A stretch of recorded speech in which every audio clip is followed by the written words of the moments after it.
అందరికీ నమస్కారం అండి. ఈరోజు మనతో పాటు ఉన్నారు ఆగస్టు 7th నాడు రిలీజ్ అయినటువంటి కొరియన్ కనకరాజు సినిమా అనేటువంటి ముఖాముఖి. ఈరోజు కథానాయకులు వరుణ్ తేజ్ గారు, మరి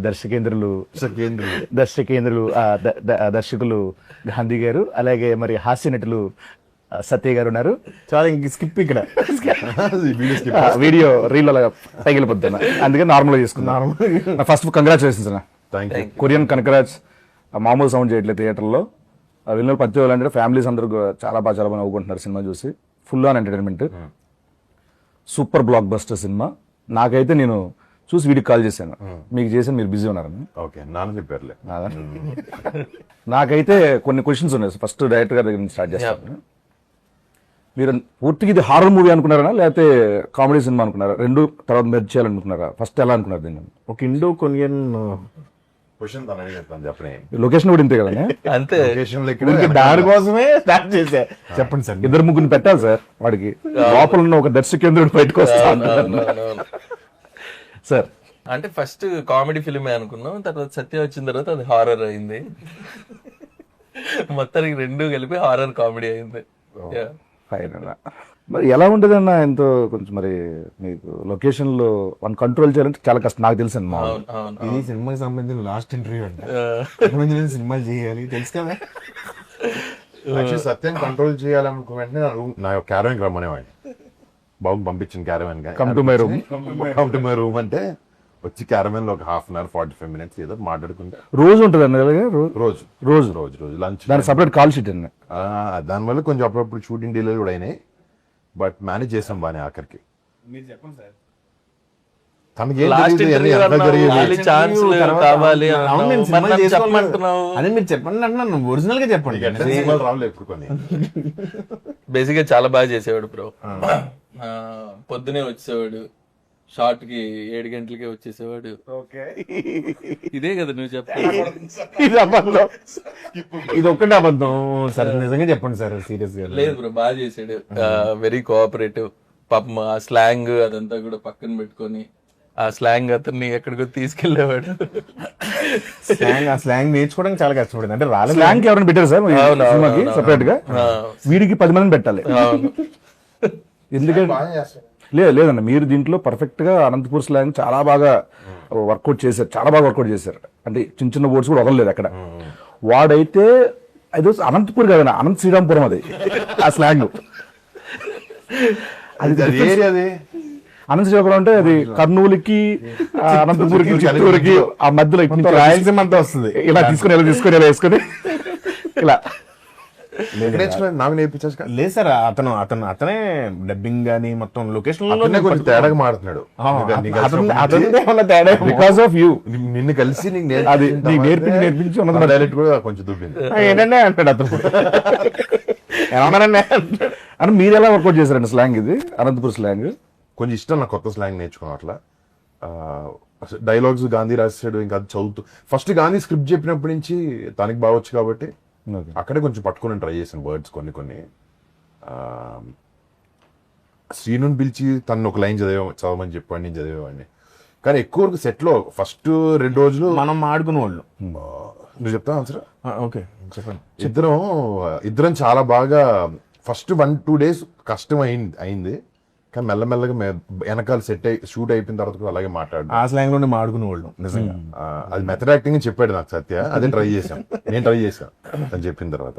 అదే అందులో స్క్రిప్ట్ అప్పుడు కూడా కొరియన్ స్లాంగ్ చెప్పేవాడిని కదా. ఒకటే పదం వచ్చి గాంధీ కొరియన్ లో, అది జాపనీస్ కొరియన్ అర్థమయ్యేది కాదు. కానీ డైలాగ్ మాత్రం కాన్ఫిడెంట్ గా చెప్పేవాడిని, ఇలా అనేవాడు. కానీ వాళ్ళతో కొరియన్ యాక్టర్స్ ఉంటారు కదా, వాళ్ళతో డైరెక్ట్ తెలుగు మాట్లాడేసి డైరెక్ట్ తెలుగే ఫ్లోలో వచ్చేస్తుంది, అంటే ఎమోషన్లో వచ్చేస్తుంది.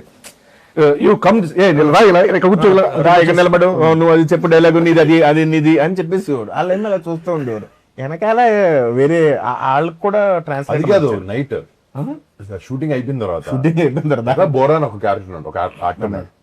వాడు చాలా ఇన్వాల్వ్డ్. అసలు వాడికి ఏం సత్యాల, ఆడు కొరియర్ సత్యాల అనమాట, చెప్పకుండా చేస్తుంటాడు.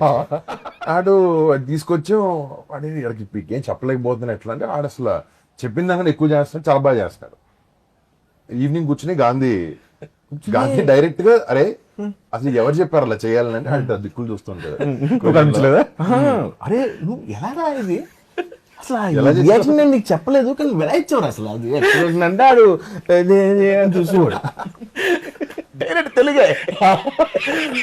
అనే మామూలుగా దీంట్లో కొరియాకి వెళ్ళిన తర్వాత అక్కడ మీకు ఏమైనా హార్డ్ థింగ్స్ ఏమైనా ఉన్నాయా కొరియాలో జరిగినవి? మోస్ట్ కష్టపడింది లాంగ్వేజ్ కే. షూటింగ్ లోనే అసలు షూటింగ్ గ్యాప్లు ఇవ్వలేదు మా ప్రొడ్యూసర్స్.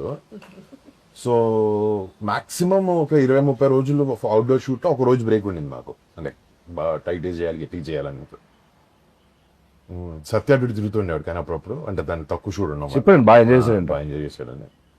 బట్ లాంగ్వేజే మెయిన్ టాస్క్ అక్కడ, ఇంకేం లేదు. అది అసలు ఇప్పుడు కూడా సరదాగా ఒక మాట చెప్పమన్న సినిమాలో వన్ డైలాగ్ కూడా చెప్పలేను నేను. అంతే, అంత టఫ్ డిఫికల్ట్ అది. ఒక ఆత్మ అయిపోయిన తర్వాత ఎలా వచ్చేసాయి పవర్స్? ఏంటి ఆత్మకి పవర్స్ మామూలుగా ఉంటాయండి మామూలుగా?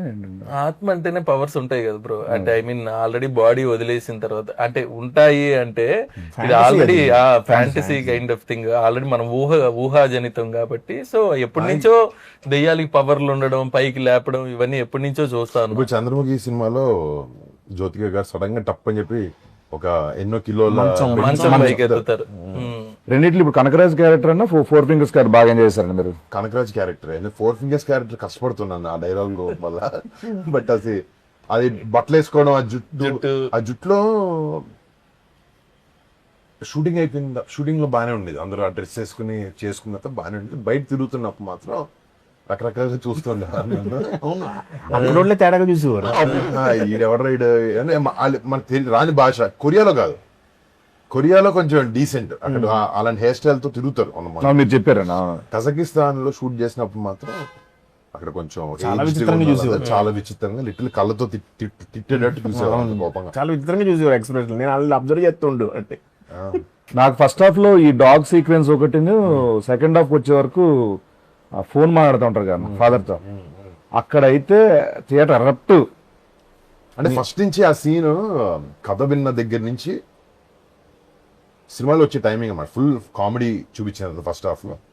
సెకండ్ హాఫ్ ఇంటర్వెల్కి ఒక పెద్ద బ్యాంగ్ ఏదో ఇచ్చి ఒక సీరియస్ ఆ కొరియన్ వరల్డ్ లోకి తీసుకెళ్ళినప్పుడు ఒక కొంచెం కామెడీ డిప్ ఉంటుంది. కానీ ఎంతైనా మన ఫోకస్ మంది కామెడీ ఫిల్మ్, మళ్ళీ ఆ జోన్ లోకి తీసుకెళ్ళాలి, దానికి ఒక బ్యాంగర్ సీన్ ఉండాలి అనుకున్న కరెక్ట్ టైంలో వస్తుంది సీన్. అండ్ ఫస్ట్ నుంచి ఈ సీన్ థియేటర్లో పేలుతుంది. మళ్ళీ ఆబ్వియస్లీ సత్య వచ్చిందంటే తను ఎలా చేస్తున్నాడు అన్ని ఆబ్వియస్లీ తెలుసు. షూటింగ్ లో కూడా మేము పిచ్చి పిచ్చిగా ఎంజాయ్ చేసాం అనమాట.